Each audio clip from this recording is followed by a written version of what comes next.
Welcome to the Rose Show podcast. Thank you for joining us today. I am so excited to be here with macro expert, co-founder, CIO, CEO of Unlimited, Bob Elliott. Democratization of alternative investments that replicate the returns of institutional funds. So how you doing today, Bob?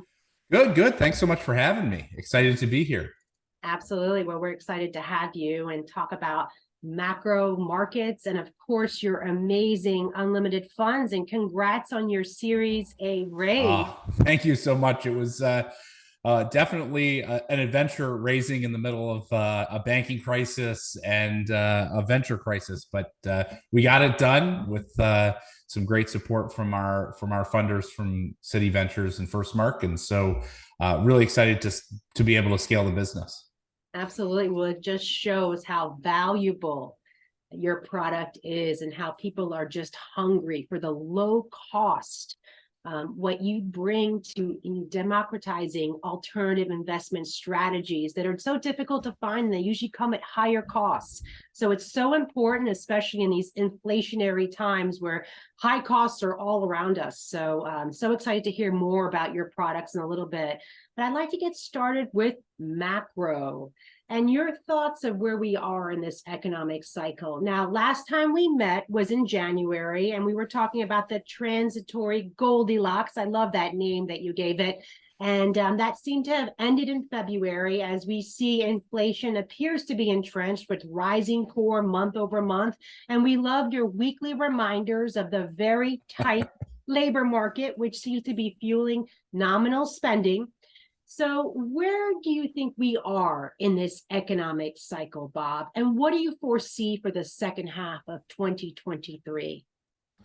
Yeah, it feels like a lifetime ago, right? When we were talking in January. And I think the thing that's so interesting about that is when we talked in January, we were talking about a circumstance where we talked a lot about the macro cycle and the macro economy is very slow moving.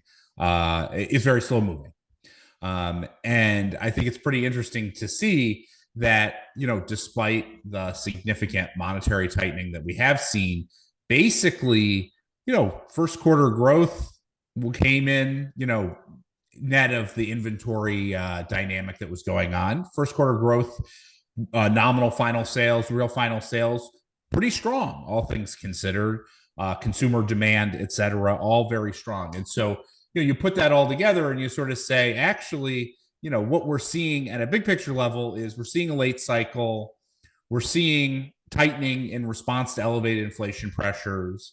We're seeing that play out slowly because those sorts of dynamics typically play out slowly. And if anything, what we're seeing is that cycle is playing out more slowly than is normal, because what we're having, which is a little different than the last couple of cycles, is we're having very much an income-led growth cycle. And so it's a lot harder to slow down an income-led cycle. Typically, if you see a credit cycle, the way you respond is you tighten interest rates. That starts to change the price of borrowing, and that creates a relatively abrupt slowing in credit.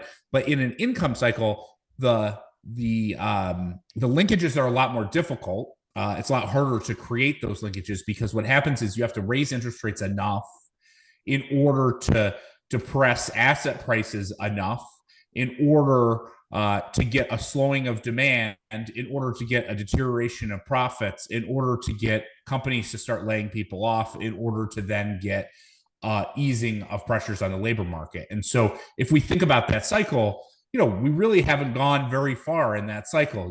The first quarter earnings also were like fine, not spectacular, but certainly, down a few percent from a very strong first quarter a year ago is certainly nothing that any company is going to be radically concerned about. And so you sort of see that in some ways, market expectations have flipped, from Goldilocks to higher for longer to deflationary depression to financial crisis to maybe a little higher for longer right now and an AI revolution. Those expectations have moved around all those different phases over the course of the last few months, and the macroeconomy mostly hasn't changed.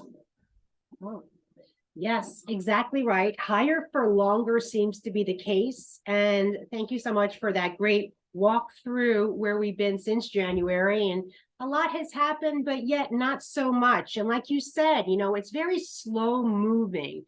Many people expect this to move quickly, like 2020. It's a recency bias, and so this is playing out like a typical macro cycle, and it could take 3 to 5 years, I'm thinking. What are your thoughts on a time period? Since we have to go to weakening demand, we have to go through the earnings weakening. And like you said, quarter 1 wasn't that weak as we thought it could have been. And we have to go through the labor markets, and then there's going to be layoffs, and that's how it's going to reduce the spending. What type of time period are you thinking with this word slow moving?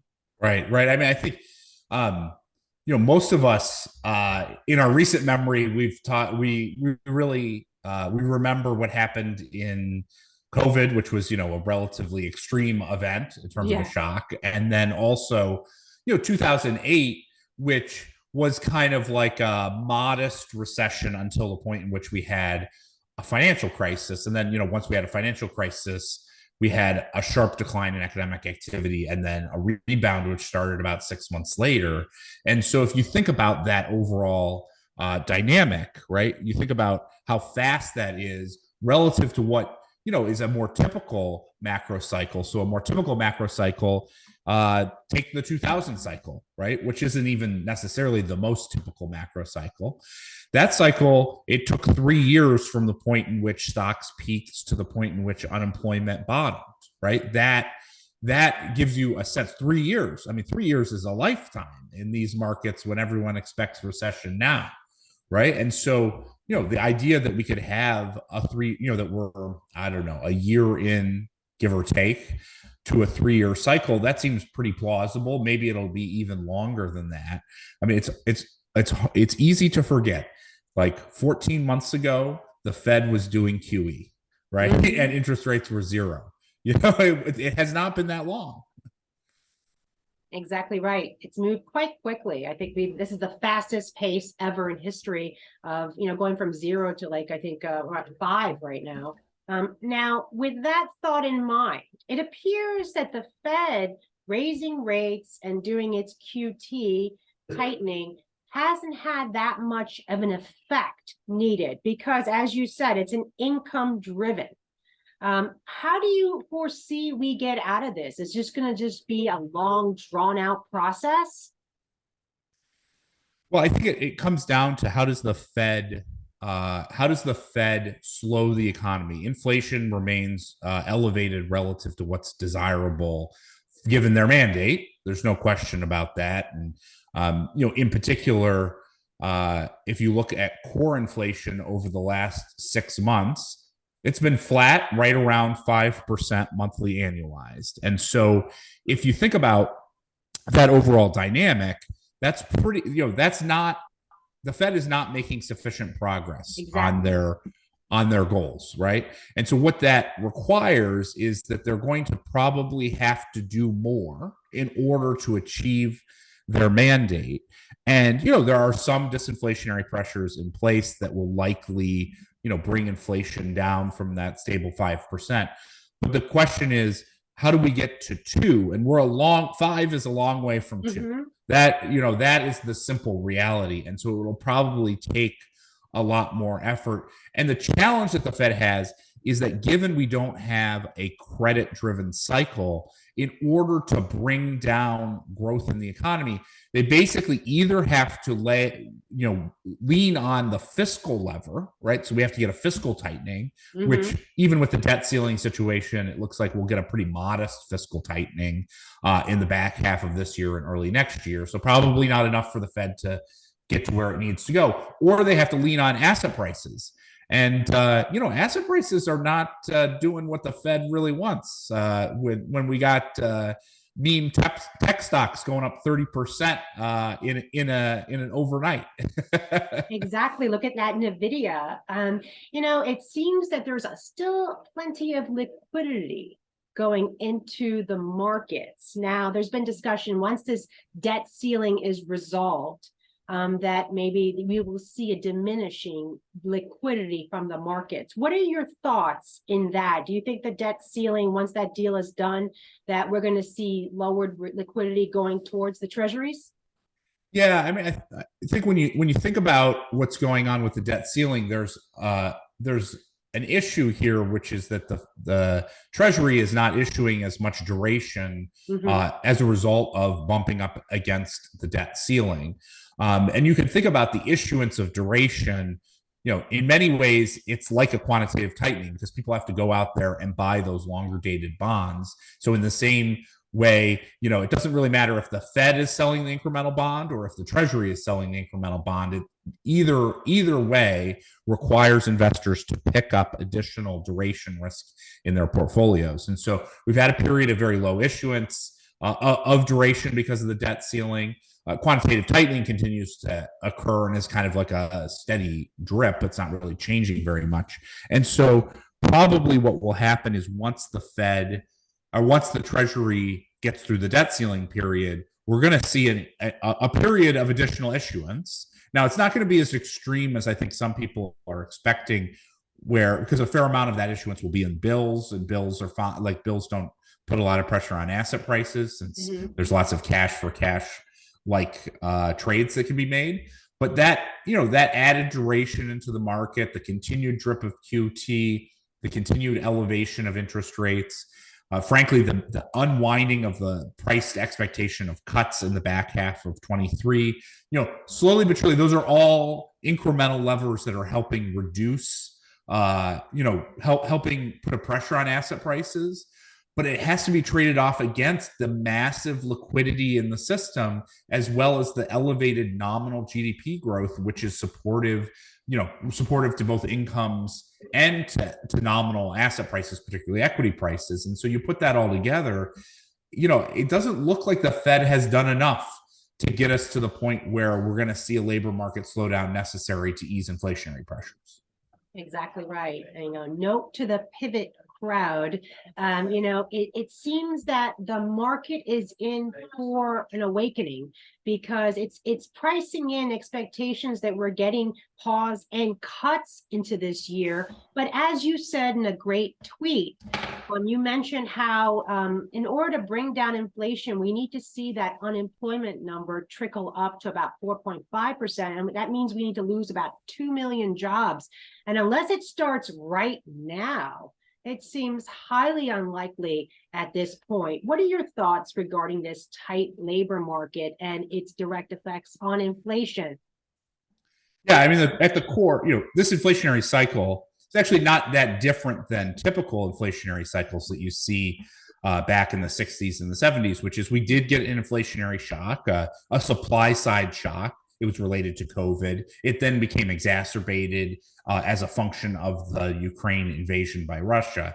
Those were sort of classic supply shocks that hit the market, right? And the main issue is when you get those sort of classic supply shocks in an environment of relatively tight labor markets and elevated incomes. In the US case, in this case, the fiscal transfers were really supportive for incomes, because income is not just from wages, it's also from government transfers. So you put that into an environment, an inflation shock, supply shock, in an environment of elevated incomes and income growth, which then created and allowed for continued elevated nominal spending.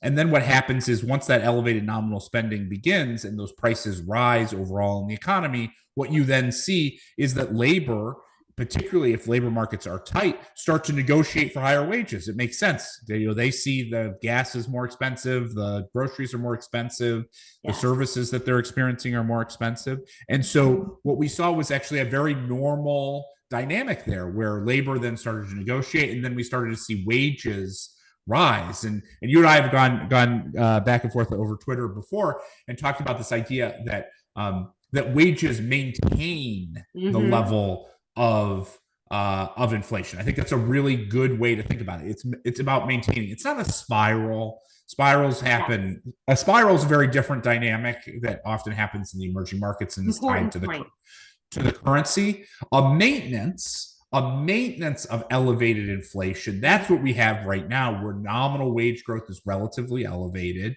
Productive capacity in the economy is modest. And so you just constantly have a pressure on prices to keep rising and rising and rising. Absolutely. And it's very sticky, and 5%, and it's still rising month over month. And that's very concerning. Now, we spoke about this mass expansion during COVID, monetary expansion, massive debt has been accumulated. Besides the debt interest expense, the debt itself, even if we didn't add any more debt, is significant. Do you anticipate that central banks will need to continue printing money? It's a good question.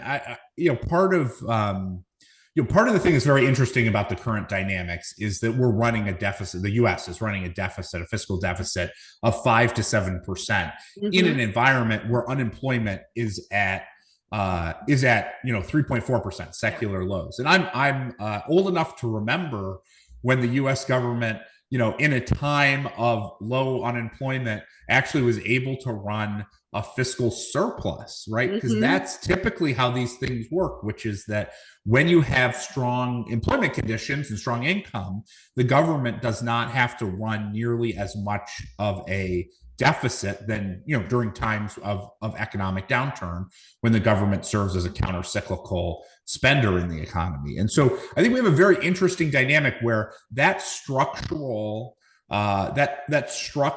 deficit, essentially, that we have in the U.S. economy on a cyclically adjusted basis, it's quite negative, needs to be resolved somehow. And probably the way, it's unlikely that it'll be resolved through acute austerity. Probably more likely what we'll see is we'll continue to see incremental, spending slowing, like what is being proposed as part of the debt ceiling negotiations. But that leaves a big overhang of a reasonably significant supply of debt that needs to be bought by the private sector.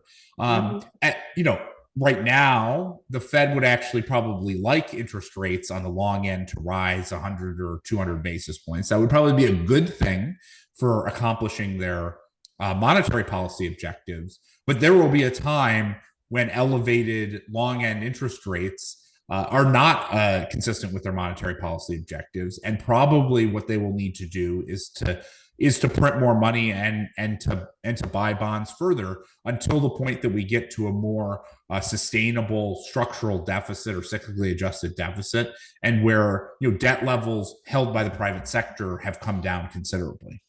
Excellent. You sound like a macro professor, I have to say.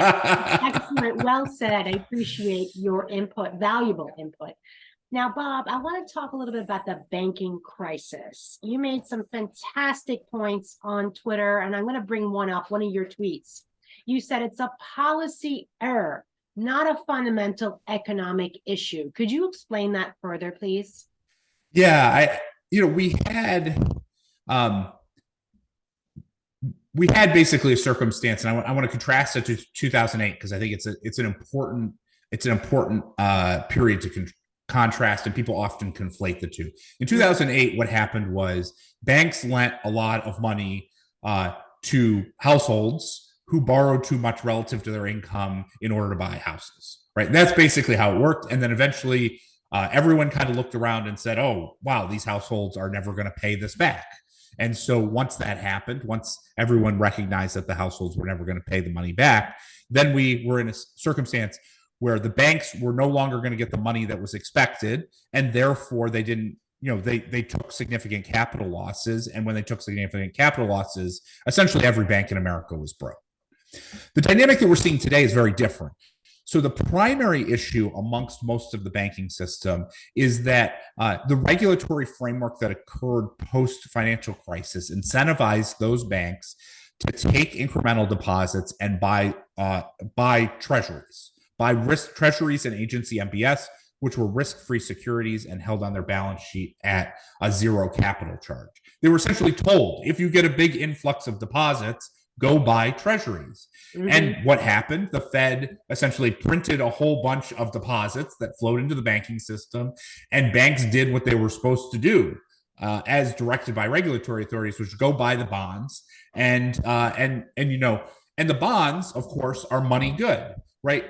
U.S. government bonds, agency MBS at maturity will pay the full principal in full, no matter what. They are money good at maturity. The problem is that, of course, there's volatility in the mark to market of those bonds over time. So even though what happened was, even though those bonds are money good, there's no default risk, there's no credit risk in those bonds. The mark to market risk started to raise some concerns from investors that if depositors pulled their money out, that there wouldn't be enough money in the bank in order to pay off all the depositors. Well, that intersects another key policy problem, which was we have the same regulatory framework for deposit insurance in the US today as we did 15 years ago, right? That's interesting. Like nominal growth in the economy or the size of bank balance sheets are up, multiples of where they were 15 years ago on nominal terms, yet the infrastructure that we have in place is basically the same. And that's come at a time when there's been a massive printing of deposits. So if you go back 30 years ago, something like 90% of deposits were guaranteed by the FDIC. Today, it's about 50%. Well, that's a very different dynamic, and it creates a much greater risk of financial instability. And so basically what happened was, mostly small businesses who have more than $250,000, but are not using those banking relationships. They're not using them as a savings tool. They're just using them basically as a tool to transact, right? Because if you have 50 employees and you got to pay them, you can't pay out of a money market fund. You have to pay your employees out of a bank account. That's the way the US financial system works. Mm-hmm. And so basically what's happened is they have to be in the banking system. They often have to have more than $250,000 of deposits for transactional activities, but the regulatory framework hasn't caught up for them. And so basically what we've had is the situation where the fact that that hasn't evolved means that there's a much greater risk of a deposit run. And so we have the combination of these 2 points, which is a greater risk of a deposit run with the mark-to-market risk around the risk-free securities. And that intersected and created a combination where people became concerned that if you didn't pull your money out fast, you wouldn't get paid in the end, and that created a bank run. And no bank can survive a bank run. That's a very important thing. If JP Morgan had a bank run tomorrow and 20% of the people wanted to pull their deposits, JP Morgan would fail. Like very clearly, no bank can survive the bank run. And that's because the fundamental idea of banking is take in short-term deposits, buy long-dated securities, earn a yield, right? And so that's the situation. Is we had this regulatory framework that basically was a critical input in causing the dynamics that we're seeing today. Got it. Perfect. Thank you so much. Now, adding to that, you had a great tweet that said the bank walks. I like that, the way you referred to that. Bank walks and deposit declines do not equate a credit crunch. So could you explain that phenomena? Yeah, typically what happens late in an economic cycle where you have a rise in the short rate is that some subset of folks who have money in bank deposits look at that in terms of what they're earning on an interest rate basis, and they say to themselves, well, actually I'd earn more money if I took my money out of the banking system and I put it into something like a money market fund. And so that's very typical. The issue for most banks late cycle as short-term interest rates rise is they almost always don't raise deposits nearly as much as as short-term rates rise, and that's because the vast majority of folks who have money in the bank are not using it as a savings activity. It's just it's basically the rails that you have to have in order to pay your bills and earn your income, right? You get your direct deposit into a banking account and you pay your credit cards from the banking account, right? Like this is not, most people are not looking to bank accounts as savings vehicles. And so most people just keep their money in there because you have to have a certain amount of money in your bank account in order to just, live your day to day. And the same is really true also for businesses who have to pay payroll through banking infrastructure. There's no way of getting around it. And so typically, the bank walk is that small subset of depositors that basically say, no, actually, I was kind of using this as a savings vehicle. And so actually what I'd like to do is take some of my transactional excess and move it over to money market funds and get a higher yield. Now that the size of that, I think people get very fired up about this and don't really quantify. They get fired up about the dynamic and they don't actually quantify the dynamic. So let's just, orders of magnitude, there's $17 trillion of deposits in the system right now. And over the last year, 800 billion moved through a bank walk, particularly from the biggest banks in the US. And so if that's the case, like, that's not that big a deal. Mm-hmm. Like, banks have tons of cash, they hold $1.4 trillion of cash on their balance sheets. They hold trillions of dollars of short-term securities that are not considered specifically cash, but are cash-like or short-term in nature. Like, $800 billion in a year in the US banking system is not that big a deal and doesn't really influence how they behave. They just use their liquid securities to pay it off. And if anything, you can see that there's not a concern from the banks about this, because most of the losses are from the big banks. And most of those big banks, if you try and open up a checking account, what do they offer you? 1 basis point. Well, if you're offering 1 basis point and your deposit and interest rates are 5% and your deposits are leaving, it's not because there's it's a choice. You're making a choice to not hold those deposits because you could easily offer a higher rate than 1 basis point, right? But these banks are making a choice because they prefer to have smaller balance sheets in aggregate and less of this excess deposit liquidity for regulatory reasons. And so what we're seeing is this very slow moving, not that interesting, not that challenging part of the cycle where, some money moves out of deposits and it moves into the money market funds, but it doesn't really affect what happens to the actual bank's asset side of their balance sheet. Exactly right. Thank you for being the voice of reason in that. I know we mentioned that in early 22, I think it was banks had the highest cash assets that they ever had on history. Is that correct? Yeah. I mean, the loan to deposit rates, which is often a measure of sort of the riskiness of banks, was at 70-year lows. You had, cash allocations on bank balance sheets at long-term highs as a share of their assets. So the banks were very prepared for this. And I think one of the interesting indications of the fact that this isn't particularly challenging is over the last year where we've had that $800 billion bank walk, banks have actually extended loans in the amount of, $400 billion. So it's not like it's actually been a big risk to them or a problem, right? They've extended their balance sheet in loans, even while they're getting some of this bank walk. And the way that they do that is their loan book is actually pretty disconnected from their cash and securities book, which is what they're using to pay off these depositors as they meander over to higher yielding assets. Got it. Thank you. Now, there was a great point that you made, how it was the speculative selling in the stocks itself that caused the bank runs, not the other way around. And that's a very critical point. It's that when the banks are affected differently than other companies, you lose confidence in the banks quickly when you see short sellers stepping in, correct? Yeah, I think, often people don't think about how banks are different, but take a simple example. If Coca-Cola's stock went down 50% tomorrow, what would you do as a consumer? First of all, I wouldn't even know that it was happening. And second of all, it would have no influence on whether I buy, a Diet Coke for lunch. Yeah. Right? I'm buying a Diet Coke for lunch, whether the stock price is up or down. Right? No influence on my interest in the business itself.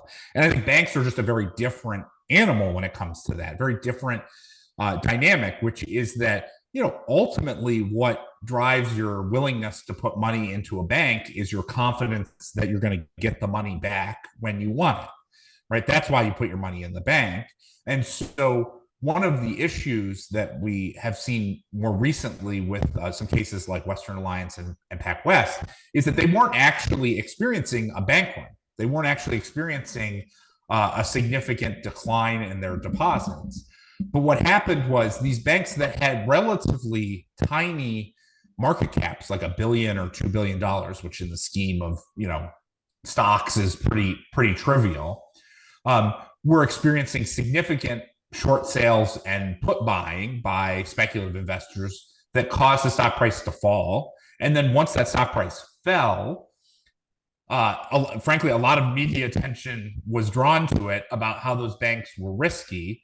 And then what happened was, and then there was a deposit flight, right? So the order of operations, which is very important to recognize, is, the stock price gets hit by speculators. Then there's news about that's very broad. Then people start pulling out their money. And that's the sort of self-reinforcing dynamic, because once people start pulling out their money, then what it does is it actually pays the short sellers who engendered the bank run in the first place, because then the stock price goes down further and they get paid on their original shorts. And I think the key thing, normally the way this works in the market, if there's speculators, say somebody thinks Coke is worth half as much as it is and they drive the price down, right? What they're doing is there are bets between different investors, right? So there's the people who think it should be lower, the people who think it should be higher. Those bets, and whoever's right, one of those, some subset of those investors make money. Banks are very different, because if a bank fails, it's not investors who are paying in the event that the bank fails. It's the taxpayer that pays in the event that the bank fails. And so that's why there is a public good in ensuring that we don't have a dynamic where equity speculators have the ability to engender bank runs, which then creates this self-reinforcing dynamic. And that's why, because there is a hit to the taxpayer in the event that a bank has to be forced into resolution. And so that's why it makes sense to try and break that dynamic by creating an updated insurance scheme, deposit insurance scheme, so that depositors don't get fearful when they see the price of their stock their bank stock going down significantly. Exactly right. We don't want the short sellers engineering that bank run based on the market, because it does generate a lot of fear. Now, with that in mind, are you of the opinion that there may be more small and regional banks that will fail? There's certainly, anytime you go through a macroeconomic downturn, there are always banks that have not sufficiently managed their credit risk, and I distinguish that. There's managing your credit risk, and then there's liquidity issues, as well as these treasury assets. The treasury asset issue has mostly been resolved, and the reason why that is because the Fed, knowing that those bonds are money good at par, have agreed to extend credit or lend to banks at 100% par. Typically, they would lend against securities with haircuts, and here, since they know that the security is money good, they'll lend at par. And so that mostly, that program, just for context, people talked when that program was open. People said, "Oh, there's going to be trillions of dollars of borrowing in that program," and I think it was one of I said at the time, one of the cute things about bank regulatory programs or bank liquidity programs is the sheer existence of them then means you don't actually have to use them. And so today, something like 0.5% of all deposits are being financed using or assets are being financed using this program, which is not zero, but it also is $80 billion, not $2 trillion. It's just like not that big a deal in the scheme of the overall U.S. banking system. And so I think that basic acute risk has been resolved. I think in general, we're not seeing significant acute deposit flight, although there is a risk from that dynamic I just talked about. And so now we're sort of left with, there are certainly some small banks and some regional banks that maybe haven't managed their credit risk very well, during the good times. They probably lent against, they lent at too easy a lending standard against creditors that are probably not going to pay back the capital that they were expected to. So we'll probably see some small bank failures that come as a result of that. But a bunch of even a relatively significant number small bank failures, it like doesn't matter that much in the grand scheme of things. And we have a very robust resolution regime, particularly for small banks, to basically get them into the system, get the banks cleaned up, and get the assets out there. And I wouldn't expect a lot of disruption from that small number of banks with those credit problems. Great to know. Thank you so much, Bob. Now, to me, the banking crisis was a symptom of all the free money and negative rates. And, when you have all that money and the expansionary policies, you tend to take on more risk. And I think it changed the perception of risk, QE did. And so with that all in mind, do you believe, and I think I touched upon this question earlier, do you believe we're in for a hard landing, a difficult, a challenging recession in order to break the back of this inflation? Yeah, I think, breaking inflation is very challenging.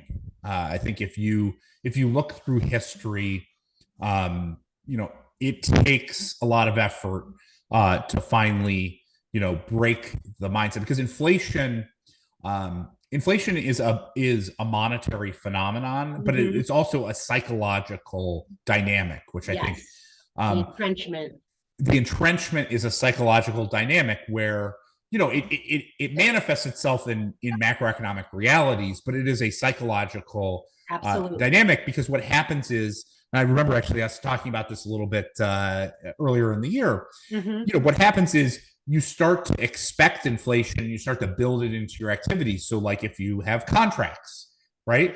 It used to be contracts had annual step-up provisions of 2 to 3%. Well, today, I run a small business. I know you do as well. Like now I start to see ones that are, is it 2 to 3%? I haven't seen a 2 to 3% in a long time. 5%, even 10%. I'm like, holy mackerel, 10% annual step up. Like, what are you expecting in terms of inflation? But that's essentially how the psychology gets built into the macroeconomic reality. And so breaking that is very difficult. I think, people often sort of look back at the Volcker period and they say, oh, well, Volcker broke the back of inflation, as if it was like he walked in, he, snapped his fingers and boom, there you go. No, I mean, it took him 3 years. Yeah. He failed twice because he eased too early in response to slowing growth. And, eventually he finally got to the point where he drove the economy to be weak enough so that inflationary pressure started to unwind. But, that occurred at double-digit unemployment. And a very extended period of very extraordinarily high interest rates. And so, our inflation problem is not as bad as it was back in the 70s, but the linkages, the dynamics are very similar. And so this idea that it's going to be a lot harder to break entrenched inflation than many people expect, I think is something we have to be prepared for. Absolutely. And it's the psychological part. And we do talk about this entrenchment. Powell mentions it all the time, how it affects our household decisions, our business decisions. When I receive a letter from a vendor saying, prices are higher, by 3 to 5%, I wonder if it's really that they're higher, or is it just them capitalizing on this whole psychological, inflation of higher costs. So that's absolutely critical. And the longer it persists, the worse it becomes and the further entrenched it becomes. And that's just a great word, entrenchment, because it does get entrenched in our minds as well as our pocketbooks and our books and records. I want to move into the markets and alternative investments. You and I both love the alternative investments. I have been involved with alternative investments for many years and being very creative, and you have fantastic products. And I love your website is fantastic, and your whole motto and your thesis for investing. So, the 60-40 portfolio, in my opinion, is acting like one asset class. It's no longer a diversification. And we need to look across many asset classes for true diversification to minimize risk and maximize returns. And I love your use of the word durable alpha. and I stole it from you. I've been using it. Good. I'm myself. glad. I love it. How, it's such an important thinking. It's the durable alpha. And so I want to ask you, before we go into the alternative investments, in your opinion, what is truly holding up this market right now? Do you think it's the expectations of rate cuts? Or do you think it's that earnings were better than expected, but not really so good? What are your thoughts as to why this market is running the way it is?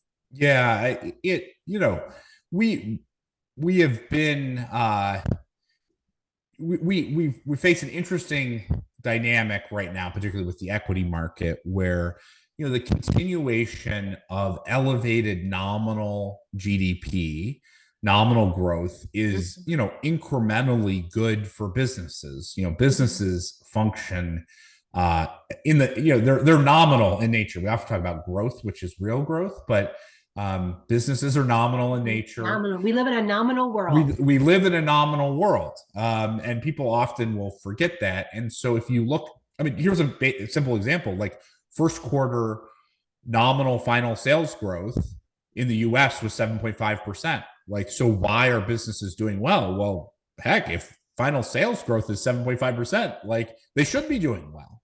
Right. If anything, what we're seeing, most of the moderation in earnings that we're seeing is really a function of the fact that that wages are finally starting to catch up with the top line growth that many of these businesses have experienced over the course of the last year.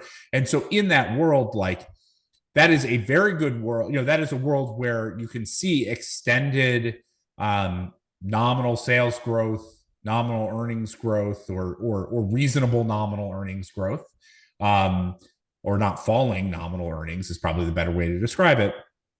And most people, and we sort of have this sort of persistent expectation, which is constantly people expecting that we're about to enter an acute recession period, and so just having sort of decent outcomes relative to expectations of an acute recession has led to stocks doing okay. Now, in the scheme of things, of course, we've got our friends, the Nvidia folks, et cetera, the extreme, essentially, new age meme stocks that are out there. The aggregate stock market, excluding a couple of those names, is kind of bouncing around at zero for the last 6 months or something like that, which kind of makes sense. It's the balance between a continued elevated nominal GDP growth with some pressure on margins over time as a result of wages catching up to inflation, and that sort of and some increase in tightening that's getting priced in. And so you sort of put that all together, and like stocks kind of holding up is okay. It's really a question of when do we finally get to the point where either interest rates rise enough to start to create a hit to stocks, or where demand starts to slow enough to start to hurt top line sales and earnings. That's really when we're going to start to see the turn. And so far, this sort of persistent, okay to kind of good, almost nominal economy, nominal growth in the economy has kept the equity market elevated. Well said. When we see risk-free rates at the highest they've been, I think in like 15 years or so, since 2007, 2008 time period, and higher than the earnings yield of the S&P 500 and NASDAQ, it's, why take on risk has been my opinion. Of course, you have your AI that's hot right now, NVIDIA, SMCI, which I've been a real, bull on that one for quite some time, because fundamentals matter. But at some point, when does reality set in? And that's why it's so important to have alternative investments, because I think that now more than ever, we need to seek durable alpha from alternative investments. And, there are 3 points that we must look at for all investment portfolios. And I love how you clearly state that in one of your articles: cash, beta, and alpha. And those are 3 critical points. Could you please go into that and how they're so important in an investment portfolio? Yeah, I mean, there's basically three ways to make money in the asset markets. The first is cash, which is set by the central bank and is risk free. So in one form or another, you can basically always buy cash and get a yield. Now, there's always that trade off between whether you should invest in cash, which is risk free, or invest in assets which have risk to them, right?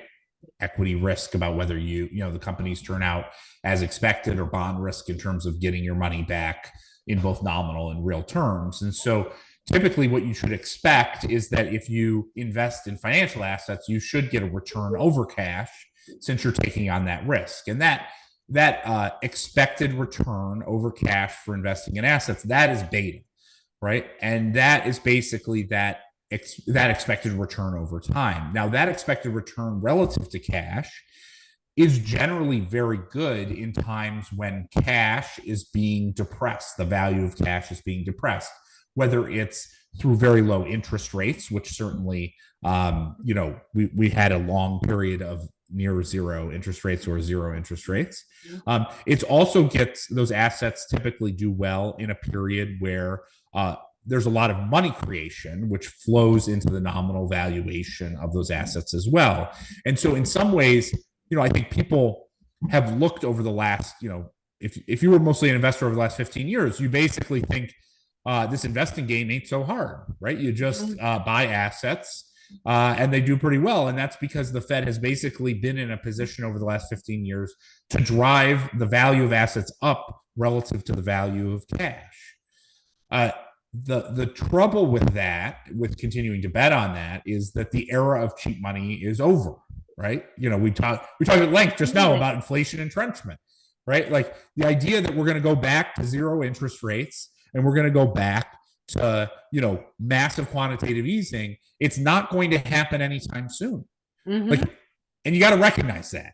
Absolutely. And I think 2022 was a bit of a slap in the face. Like, what will this world look like when money is tight rather than money is easy, right? And that's a pretty tough environment. Like you said, the 60-40 portfolio, bonds and stocks trading as one asset rather than a diversified set of assets, I think is a really important dynamic.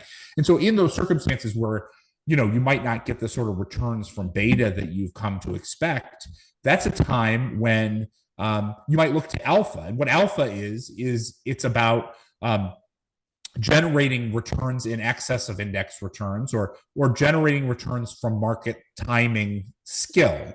And that is, that sort of generation of return is zero sum, because, in aggregate, indexes have, the whole market goes up consistent with whatever the indexes are, but you have to find managers who are able to generate those alphas, generate those returns in excess of the market. And you have to find the folks who have skill and who aren't necessarily taking all the alpha that they generate away in the fees that they're charging, right? That's the challenge, which is finding skilled managers who aren't charging incredibly high fees, so that you, as the investor who frankly is putting the money on the line, is able to enjoy the return from their skill. Absolutely. Low cost is key. And these are especially challenging times. I call it a new regime. This isn't that easy money where you could just put money almost anywhere and it would produce alpha and would generate returns. It's important to rely upon, experienced investors or hedge institutional quality type of alternative strategies to generate those returns. And that's key. And I love your simple game plan that you call it. And it's so simple, but it's so important to make note of that. I think most people are under allocated to gold. I think gold is very important to have in portfolios, at least some type of allocation. And during the free money period, many didn't think it was that important because, hey, we had such easy money, generating returns in just any asset, And so could you go into the simple game plan and how you see it and speak about the risk parity? Because that's very important. Yeah, I think, most people, who have invested over time recognize, most people who basically most of their career have invested in the last 15 years basically, and really over the last 40 years, look at 60-40 and they say that's an optimal portfolio for folks to have. But that portfolio is really reliant on the idea that we have a continued path of lower than expected inflation. Let me describe why that is, which is that stocks typically benefit from secularly falling inflation because it allows the central bank to run monetary policy that's easier relative to expectations. And bonds typically benefit from secularly falling and low inflation because it means that the central bank doesn't have to run monetary policy as tightly, and the falling of inflation leads to a fall in interest rates, which is a support to bonds. So that's basically, every person who's looked around and invested in the last 40 years has basically said stocks and bonds, they diversify each other. They both benefit from the secularly falling inflation. I should just hold them and I'll be A-okay. I think the main thing to recognize is that, we're entering a period. Secularly falling inflation is behind us, not ahead of us. If anything, I think there's really good reason to think that inflationary pressures are likely to be elevated in the future through a combination of different things. A big part of it is the big disinflationary impulses that we saw over the course of that, really since '94. And the combination of NAFTA and China entering getting most favored nation status and then entering the WTO, that combination of things created a huge disinflationary impulse, and is driven by the fact that we move, hundreds of millions of people from farm to factory in China. That is behind us, right? There are not, 500, 700 million people sitting on farms moving to factories in the world anymore. Mm-hmm. And so that creates that shift from that disinflationary impulse to an inflationary impulse. Mm-hmm. As those pressures start to recede, creates a lot of longer term inflationary risks. And so I think it's important to recognize that inflationary risks are the worst thing for the investor. The worst dynamic for the 60-40 investor, the 60-40 saver, is inflation. And the reason why that is because not only does it hit stocks and bonds as inflation is elevated relative to expectations, but it also increases your cost of living. And that is a 1-2 punch, which is killer for an investor. And I think people, in the last 30 years, they don't really recognize, there are periods of time through history where a 60-40 portfolio had a drawdown in real terms of 20 years. Drawdowns and as much as 20, 30, 40% in real terms, right? Those are catastrophic losses for someone particularly who is getting near retirement age. Imagine that your accumulated wealth is down effectively 40% during your retirement. That would be horrific for you. And so the thing that most investors need to do is they need to think about, how do we not only, right now, there's no inflation protection for many of those investors, for many investors, basically everyone's stuck in 60-40. So not only do you have to start to move to get some inflation protection, what I highlight in the simple game plan portfolio is that actually what you should be is overweight inflation protection, because that inflation protection is critical given that what you're trying to do is spend the money. You don't care about the nominal value, you care about spending the money and getting real stuff in the future. And so if anything, what we should be doing is thinking about, take that 60-40, add in gold, add in diversified commodities. If you're not add in inflation index bonds. If you're not holding, significant portions, at least 10% to each one of those things in your portfolio, you're really creating a significant risk that you're going to fall behind in protecting yourself against inflation. Absolutely. Well said. Gold outperforms in the extreme tail risks. We have the high inflation and also in the deflation as well. So I think it's so important to have gold in a portfolio, like you said, and, the inflation protection as well. Inflation tilt, I believe you call it, the commodities in gold, and then the risk parity, and you have a mix of the global equities, commodities, tips, and T-bills. And I love your diversified alpha. Could you please tell us about your Series A raise? I'd love to know more about that and what your plans are with that. And also combine that with your unlimited funds and your amazing ETF. Yeah. I mean, my career has been 20 years as a systematic investor, and I was on in both the hedge fund part of the 2 and 20 world, as well as in the venture capital part of 2 and 20. And I through my time there, sort of recognized that 2 and 20 businesses are pretty good for the managers and pretty bad for the investors. Yes. And the reason why that is because 2 and 20 managers are actually very good at generating differentiated returns, generating that alpha that we talked about before. The trouble is that they're also good at charging very high fees, right? That's what they're very good at, charging high fees. And so that sort of inspired me to think about whether there was a way to sort of bring diversified, low-cost indexing, which obviously has totally changed stock and bond investing. Could that be brought to 2 and 20 strategies? And there's a lot of stuff out there about democratizing access to alternatives. The big problem with it is that most of those approaches have a fee problem, which is the managers charge fees, the platforms charge fees, the advisors charge fees. And now what we have fees on top of fees on top of fees, and the government's got to get paid too. Don't forget that. They always take their cut as well.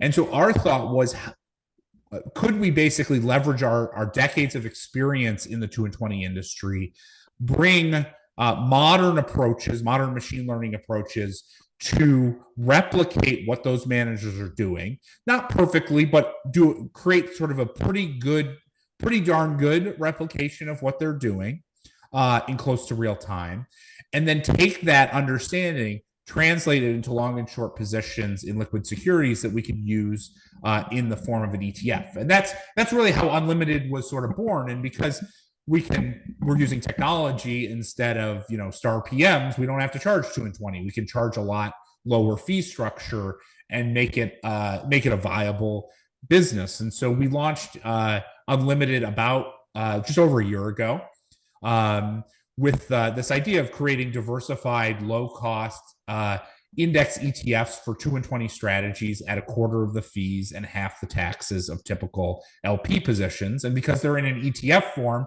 actually anyone can buy those strategies at any size, like even one share. I always love to see when we get a one share buy of HFND, because it means a small scale investor is getting access to something that they never would have gotten access to. So HFND has been around for 6 months. It's our first product. It replicates or seeks to replicate the gross of fees returns of the hedge fund industry, the aggregate hedge fund industry, at that much lower price point. It's been incredible reception from investors who see it as a way to access alternative investments and hedge fund strategies, particularly for investors who are not accredited for sort of the everyday investor. We've gotten 60 to 70 million bucks in the product. It was the fastest growing independent, actively managed ETF launch of 2022, which was great. Just the incredible reception, and so we use that as an opportunity to raise additional capital, because our vision is not just a single product, a single ETF out there. What we really want to do is build a suite of products that give access for investors to a whole set of different 2 and 20 style index funds, including global macro, equity long short, fixed income arb, managed futures, all around this basic idea of replicating what these sophisticated asset managers are doing, but just at a much lower price point than typical strategies are offered at. I love that. Lower cost is key. And like you said, there are many other replication of alternative investment strategies, but to have it at a low cost is key. And you use machine learning, which is awesome.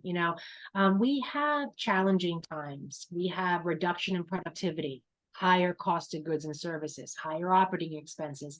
So those challenges do bring forth opportunities, and they birth new industries. And you're certainly using those new industries of automation.